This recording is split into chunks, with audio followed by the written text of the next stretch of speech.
Ang istorya ko ay nag-umpos nung ako ay 12 anyos pa lang. Bata pa namulat na kagad sa sex. Ako ay lumaki sa simpleng pamilya, ang magulang ko ay naghahanap buhay kaya meron kaming mga kasama sa bahay para tumulong sa amin. Kasama na doon ang kasambahay pati ang Tito Danny ko. Si Tito Danny ay mga nasa 30 na siguro noon, matangkad siya at mestizo basta gwapo siya. Dahil marunong siya mag-drive siya na din ang nag-drive sa amin papasok ng school. Isang gabi nag-inuman sila Tito pati sila Papa, madaling sabi medyo may tama sila pero hindi naman lasing. At sakto pinipinturahan ang kwarto, kaya wala akong tutulugan. Bawal naman ako sa kwarto ng mga kapatid ko kasi parehong babae, pati ayaw din ako sa kwarto ng magulang ko. Sa madaling sabi natulog ako sa attic namin, na tinutulugan din ni Tito.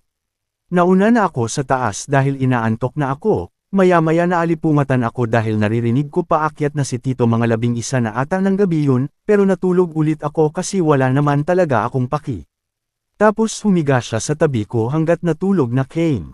Mga lumipas ang 2 oras dahil natutulog talaga ako nang naka-side view bigla ko naramdaman ang katawan niya ay nakadikit na pala sa akin, at nararamdaman ko ang ari niyang tumutusok sa aking puweten. Kaya ang ginawa ko lumayo ako, pero niyakap niya ako at inumpisahang halikan ang batok ko. Dahil bata pa ako at walang alam ang ginawa ko ay dama pa ako. Kaya walang nangyari ng gabing iyon. Kinabukasan ay Sabado usually ay naalis came dahil family day, pero sa kasamaang palad ay hindi ako nakasama dahil pupunta daw sila sa Marikina at bibisita sa lola namin.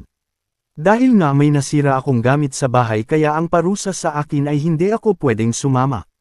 Tumakbo ako sa kwarto nila ate kasi nga di pa tapos ang kwarto ko nang umiiyak, at narinig ko na umalis na ang sasakyan.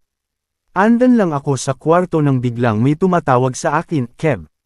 Bumaba ka na dyan at kakain na tayo. Tinatawag ako ni Tito Danny. Kagad naman akong bumaba at sabi niya kung may gusto daw ako kainin o gawin. Sabi ko naman wala maglalaro na lang ako ng PlayStation sabi niya sige. Doon ako naglaro sa kwarto nila ate kasi nga may TV sa kanila. Nagulat ako nang biglang pumasok si Tito sa kwarto at umupo lang doon. Nanunood lang siya at biglang sinabi, pahinch naman ng candy. Sabi ko sige isa lang ha. Tapos kagad siyang lumabas at narinig kong pumasok siya sa banyo. Pagbalik niya ay naka-boxers na lang siya. Dahil nga natural lang naman yun sa amin ako nga noon dahil bata pa madalas nag-brief pa dahil nga spoiled ako at bunso. Siguro pati solo din lalaki. Tapos bigla niya sinabi kung gusto ko daw makatikim ng matamis at masarap. Sabi ko naman ang garlic na garlic ay, syempre. Tapos ay nilabas niya ang kanyang ari, mapula-pula ito at malaki dahil malaking tao naman si Tito. Tapos sabi niya gawin ko daw lollipop ang ari niya, ang sabi ko naman ayoko.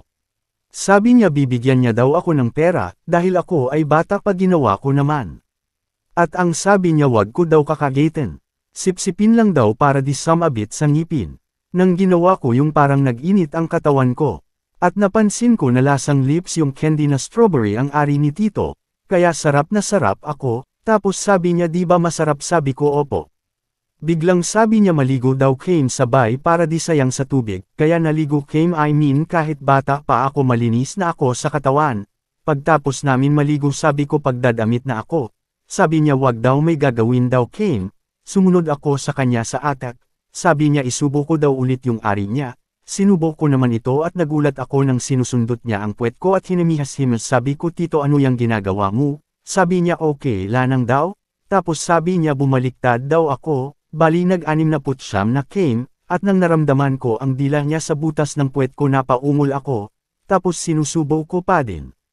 Ang ari niya at siya naman ay dinidilaan ng butas ng puwet ko, biglang sabi niya tama na daw sabi ko naman wag masarap, sabi niya may mas masarap pa daw, tapos kinuha niya ang lotion ay nilagay sa ari niya tapos sabi niya upuan ko daw sakto sa butas ng puwet ko, ang naisip ko naman okay sige.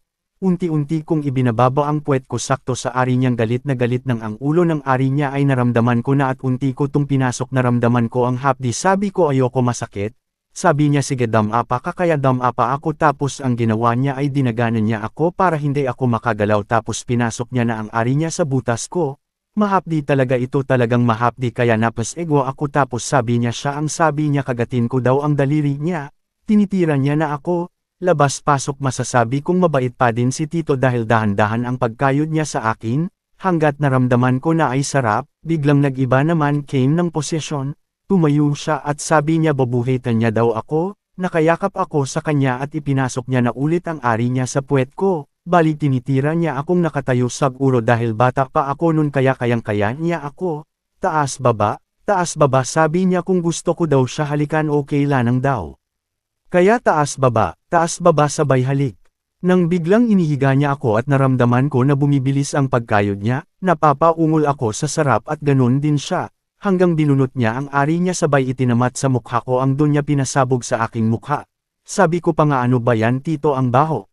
Sabi niya sorry at pinunasan ang mukha ko, yun ang unang beses na nag-sex came, gutom na gutom ako kaya sabi niya kamay na tayo sa baba. Habang kumakain came sabi niya wag ko daw sasabihin kahit kanino.